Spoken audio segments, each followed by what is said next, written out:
Welcome to this bite-sized, memorable look at the world around us. I'm Jim from Nature's Work.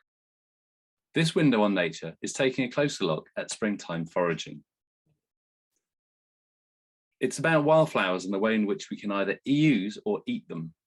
All the flowers are chosen as they're commonly found across the UK and can be seen in common habitats such as hedgerows or woodlands and other local environments. And all plants covered in this talk are regarded within current research as safe to either eat or apply directly. I'll also cover and identify those with therapeutic properties or which exert beneficial effects on the body and have a certain effect, like peppermint tea, for instance, is a stimulant. But before we begin, we'll just take a look at some of the basic principles of foraging. Positive identification is absolutely essential, and I can't stress that enough. Always err on the side of caution if you're not sure. It is for personal consumption only, not for commercial harvesting. And my hope is that you will just be inspired to look and hopefully try at least one plant species in a recipe of your liking. In terms of etiquette, being considerate is essential. Only take what you need and where plants are growing in abundance.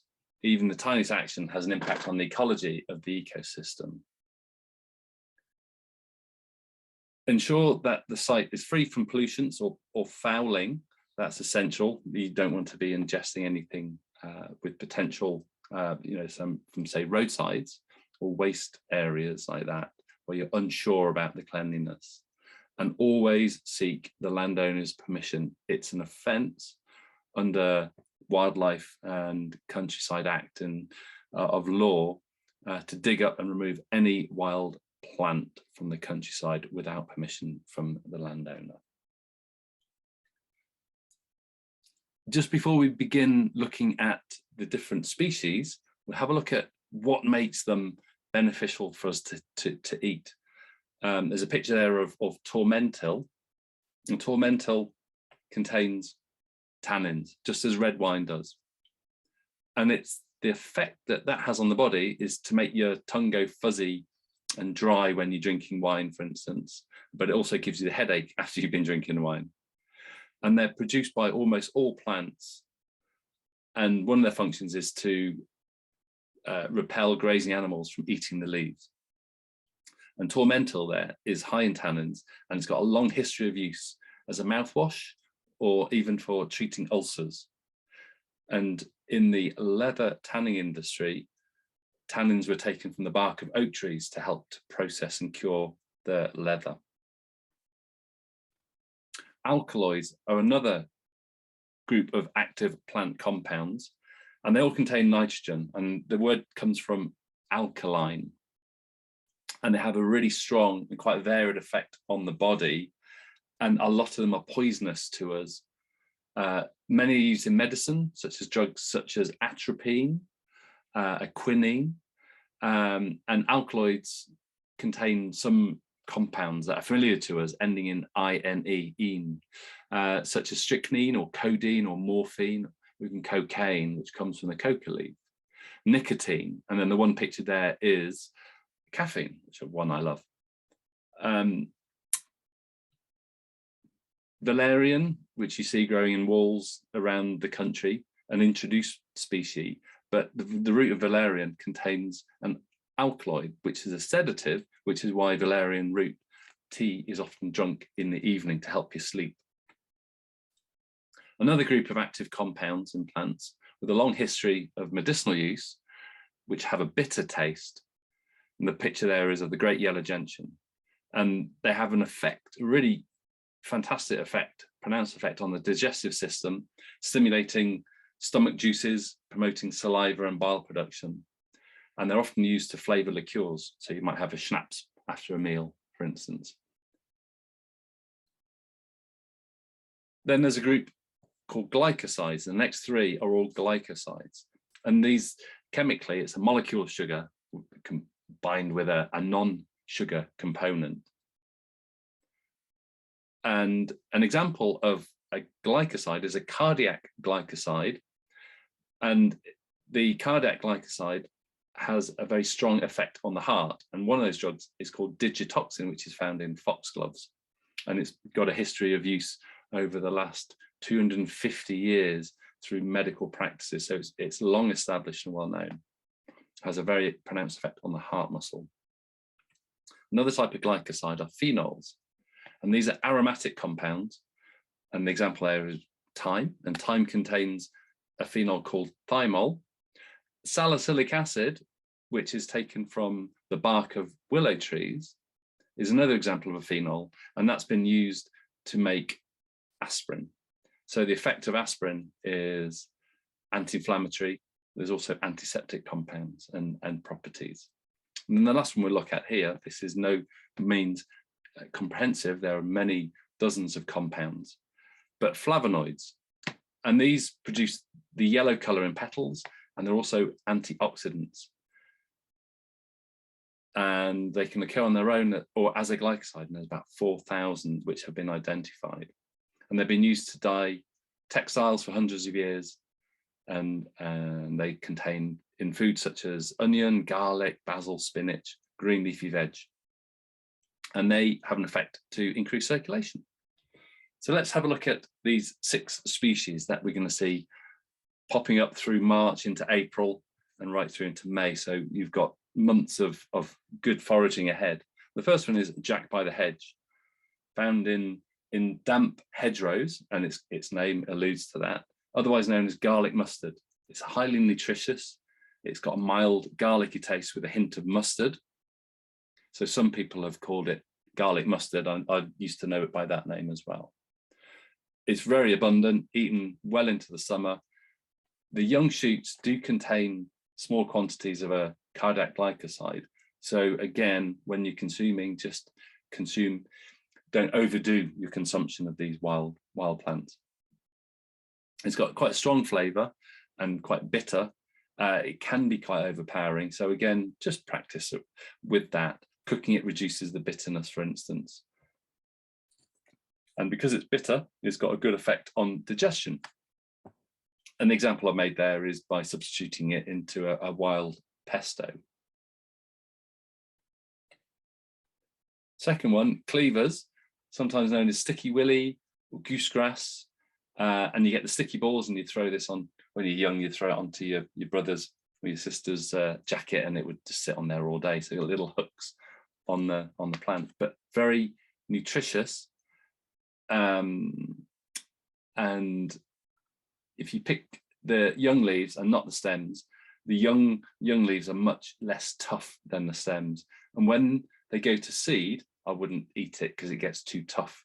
It has a very powerful yet gentle effect on the lymphatic system, and it's been used as a blood cleanser historically. An example I've made there is just with some, just to make a drink from it with lemon and cucumber as well. Ramsons, otherwise known as wild garlic. The word, if you see it around the country, you'll see it in place names, Ram, like Ramsbottom or Ramsdale, and it often refers to the presence of Ramsons. Again, pick the leaves, don't uproot the plant. Remember, it's illegal to uproot the plant, but this was in the Lake District and there were just carpets of it. By the time the flowers come out, I would say the leaves start to fade and wither, and they're not as flavoursome as they are before the flowers come out. So when you see a field like that, it's a little bit too late. The leaves just aren't quite as fresh. But it's a fantastic food, very versatile, can be used in quiches, add it to risottos, omelettes, salad, pestos again, or sauces. It's a substitute for garlic, but with a much milder flavour. One that you may overlook is nettle. It's a panacea. It's such a wonderful superfood, and yet we overlook the nutritious value and the beneficial value of nettles. It's great for the blood, for nourishing and cleansing the blood. It's rich in iron and calcium, essential elements like selenium and zinc and magnesium. Lots of vitamins inside it. It's full of protein, so it really is a superfood. You could dry the leaves, sprinkle them onto soups, or gravies, but they will still sting, so be careful. But if you cook them, then you render the sting harmless. So it's great as a tonic for the blood. It's great for circulation. And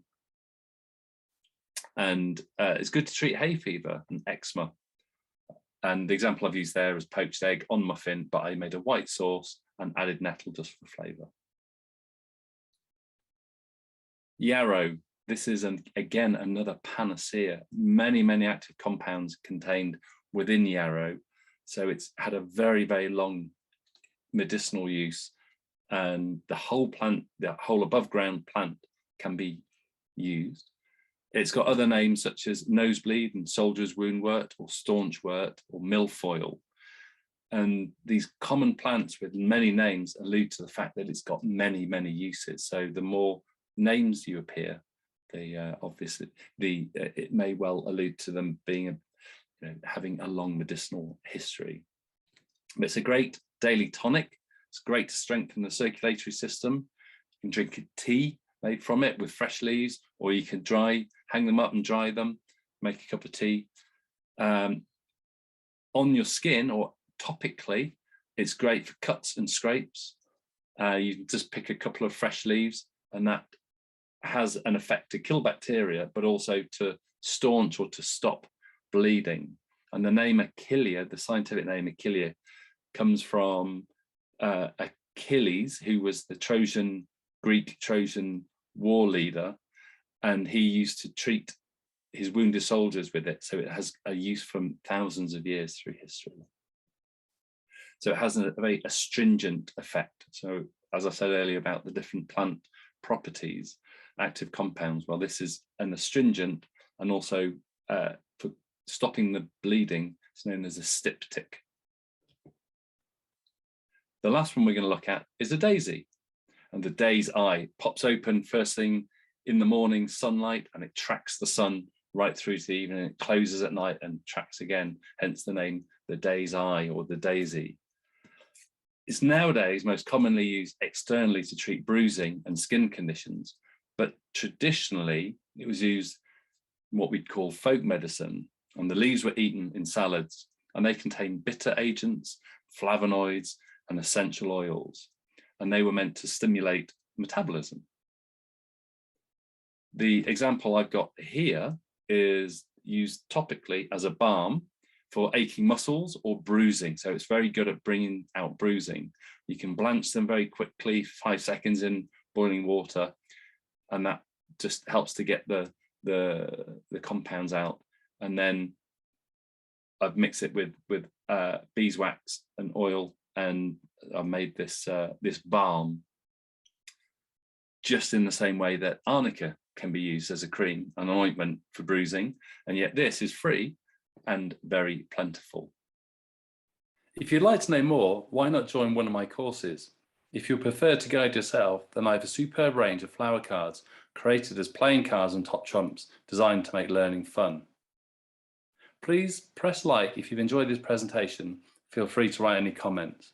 See you next time for more windows on nature.